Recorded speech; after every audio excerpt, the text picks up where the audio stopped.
Hello, my name is Rachel Acton, and our group researched traumatic brain injury, which is a low incident disability. To start off with, we're going to talk about the characteristics of a traumatic brain injury, also known as TBI. A traumatic brain injury is an injury to the brain caused by an outside force. Different areas of the brain, such as speech and motor areas, can be affected. Those are the most common, are the speech and motor areas. Traumatic brain injuries can result from physical injuries such as car crashes, being struck in the head with an object, falling, or assault. Using proper seats, car seats, and seat belts, wearing helmets when riding a bicycle or a tricycle, putting gates on the top and bottom of your stairs so the children don't fall down the stairs. These are all ways to prevent TBIs. The biggest one is just make sure that you're supervising your child and making sure they're not getting into anything that could cause them harm. IDEA gives a great example of TBI, so I'm going to read that. It says, traumatic brain injury means an acquired injury to the brain caused by an external physical force. So pause. That means that you can't be born with a TBI. It's something that happens after birth, and comes from an external physical force, resulting in total or partial functional disability or psychosocial impairment, or both. Adversely affects a child's educational performance.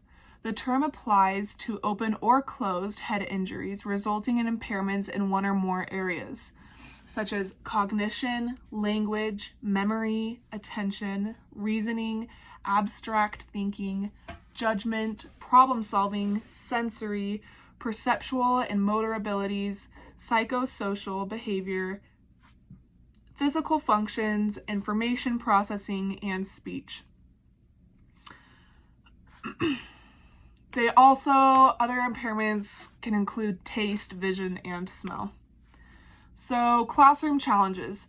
A lot of the times, the parents, the teachers, or even the student, they may not understand or know that the child has a TBI. So, when the child does have a TBI, they struggle to communicate, and so that it's harder for the teacher to detect a problem. Teachers also may have little knowledge of TBI, which can cause problems when trying to help a child that has a TBI. So, language problems such as pragmatics, verbal fluency, word finding, concept formation, and verbal comprehension are more likely to parallel the recovery of cognitive skills. So, these are areas where if the child has a TBI, they may be struggling in a little bit. Common cognitive problems that result from injury include difficulties with the following: attention, memory, language comprehension, concept formation, integrating, organizing, and generalizing information, problem solving, and judgment.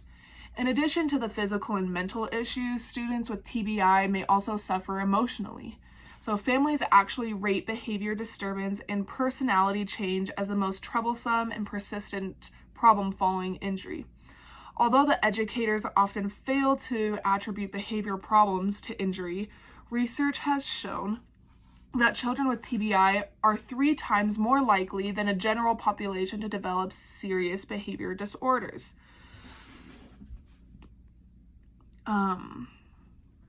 With a traumatic brain injury, a child may also have seizures. Often that is something that's common.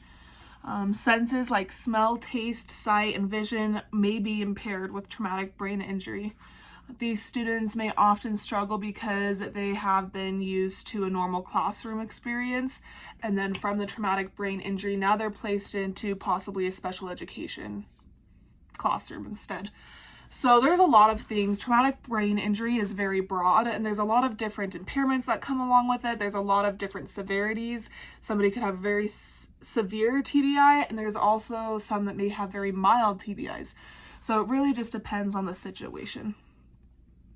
The only way to really tell if a child has a TBI is through CAT scans or MRIs. And from these scans and MRIs, you can see the brain, you can see if there's any bruising, any damage, any bleeding. This is where you will see what damage has been done to the brain and if this child does have a TBI and how severe it is. So there are a lot of supports that are organized to help with TBIs.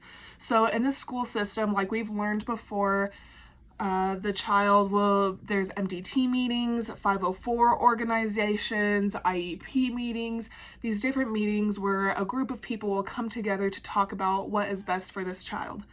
This group will and can include school psychologists, speech and language pathologists, which actually speech and language pathologists could help a lot with a child that has a traumatic brain injury with that communication aspect of it. The special education teacher, classroom teacher, the parent, the case manager, and the student could also be in that meeting as well. There are several different resources that are provided for the child that can be integrated into the classroom to help this child. If the child in a general education classroom and also in a special education classroom, there's a lot of resources that are available for these children. There could be just an aide. The child could have an aide in a general education classroom, having that one-on-one help, helping the child stay on task better. Also helping the child if they don't understand the directions. A lot of the times they'll have to be told things over and over again to understand what they're supposed to do. This one-on-one aid can help a lot with these children.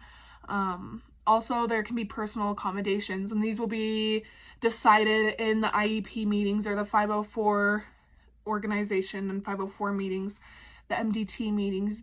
That's where these personal accommodations will be made to help these children in the classroom. So it's going to be different for each child. There's also a head injury association, and they also help a lot. They have a lot of different resources, the Head Injury Association, to help with children with TBIs, and also health organizations as well. There's also useful assistive technology that the children can have in the classroom to help them. So alarms or reminders can help them on computers or other devices to help keep them on task. Maybe even like a stopwatch to give them certain time limits for different activities. They also can have a recording device and record the lesson or the class that they are in so that they can go back, review that information, and see if they missed anything the first time they were given that information. Also, there's wristwatches and also speech language pathologists, also known as SLPs. They have a lot of different assistive technologies as well. If the children aren't able to communicate properly, there's different technologies, especially nowadays, that you can just put it on an iPad, different icons the children can use to communicate what they want. There's different watches that can tell you the date, it can tell you the time, it'll verbally express that, and so the children, if they have a hard time with their vision. Nowadays, there's a lot of different assistive technologies. I could go on and on about all the different assistive technologies that are available to help.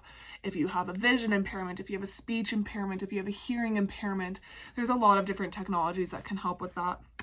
So that is it for this presentation. If you have any questions, go ahead and put it down below. Thank you.